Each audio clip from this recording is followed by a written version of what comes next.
ಋಣವ ಮರಿಬೇಡ ತಂದೆಯ ಒಲವ ಹಡೆದವರೇ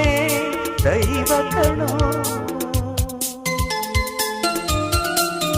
ಸುಖವಾದ ಭಾಷೆಯ ಕಲಿಸೋ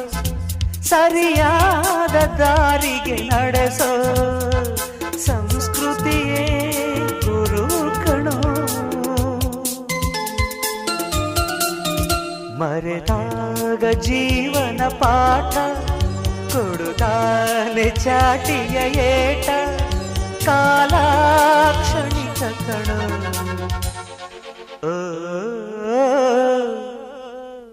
ಈ ಭೂಮಿ ಬಣ್ಣದ ಬುಗುರಿ ಆ ಶಿವನೇ ಚಾಟಿ ಕಣೋ ಈ ಬಾಳು